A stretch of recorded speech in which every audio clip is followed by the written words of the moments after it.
Alright, hey everybody, how's it going? It's been a while.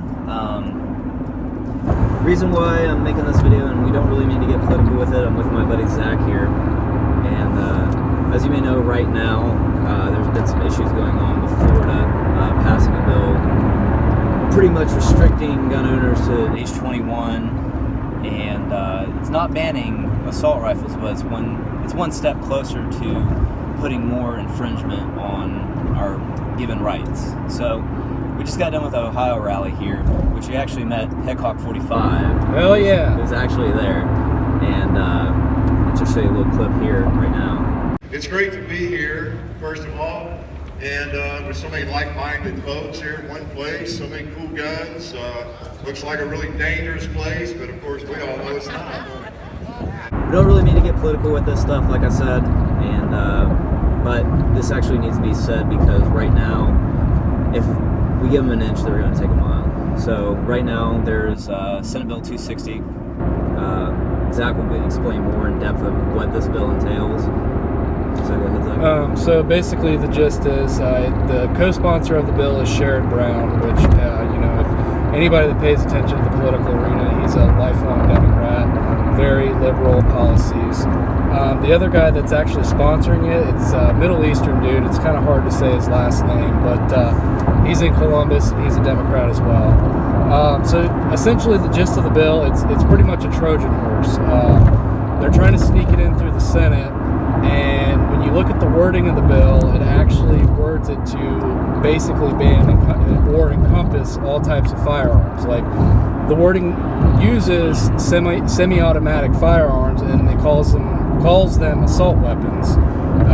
So anything from a Glock with a 15-round capacity, anything from an AR to a Ruger 22 could be banned in this bill. And that's the reason why it's so vague is because the way it can be interpreted, it's a large infringement on our Second Amendment rights. It actually encompasses a bulk of firearms, not just AR. And Kasich is supportive of this bill. Thank God it's his last term.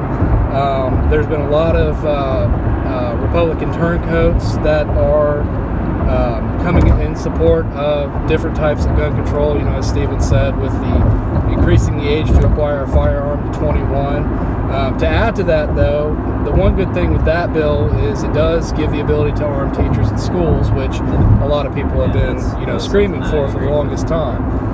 I don't personally agree with limiting someone's age. I think age is an arbitrary number. We were having this discussion earlier before we went to the rally. Either you're an adult at 18 or you're not. And if we start on that path, then the age to vote should go to 21. The age, just like the age to acquire alcohol is 21. If we really want to go down that route, then that's the route we'll have to go. But I don't think we should. But anyway, so. Now, I do know when I was reading up on this whole Florida bill and everything, they did say that there was a select few that if you have a concealed carry, you served in the military and stuff like that, that would you would still be allowed to purchase like a rifle if you're under 21. But somebody that's hunted their entire life has a vast knowledge of firearms and how to use them. Can't do it. I mean, I've ran into 18-year-olds, 19-year-olds at the range, and their knowledge, they can run me in circles. You got to really keep an eye on who your senators are and write to them. Type in Google, type in the Ohio General Assembly. It's Senate Bill 260. There is a federal bill. It's House Resolution 4087, if I recall.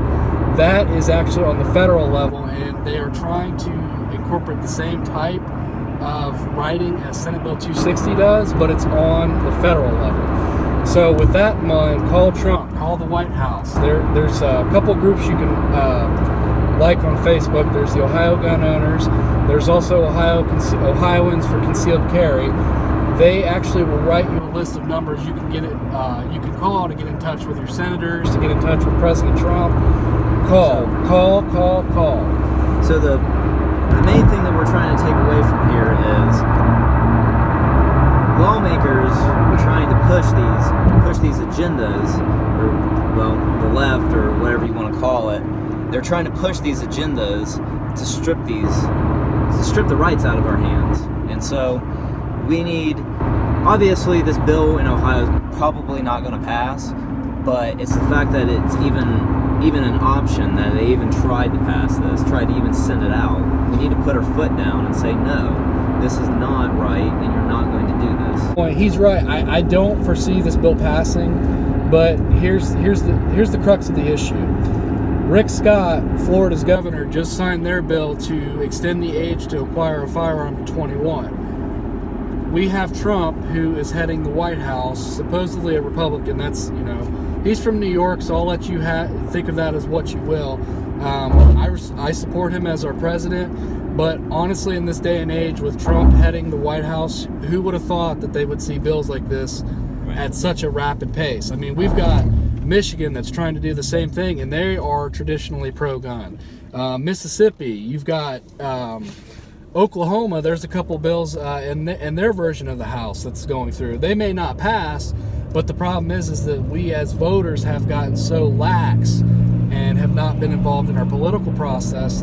These guys just basically cave to pressure. They listen to the people on the left, they listen to liberals, and it's pressure. They're caving to pressure because they think that that's the louder voter base, and it's not true. The problem is with this whole political agenda is everybody's wanting, when these mass shootings happen, everybody's wanting to ban the firearm. Now the issue that I have with that is it doesn't matter if we didn't have firearms. If they took all our weapons away, all the guns in the United States, we would still have crime. Look at the United Kingdom right now. Look at their crime rates. They have stabbings. A killer is going to kill no matter what.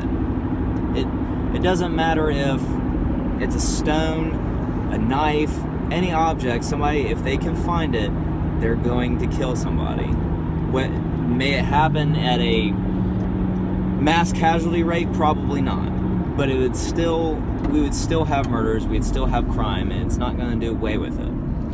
And to add to his point, you guys remember a few years ago, France, the Paris attacks? That was a terrorist organization that had acquired firearms in a nation where it's illegal. And a lot of people say, well, yeah, they go right next door and they acquire, firearms, like Chicago's case or California's case, where some guns are legal there. The problem is, regardless of where it's illegal to purchase firearms, someone, somewhere, somehow will find a way to get them. So in closing, we should all come together and have a mutual end goal here. We support the Second Amendment, and the right to bear arms shall not be infringed. Call your reps, write them, let them know where you stand. It's as simple as that.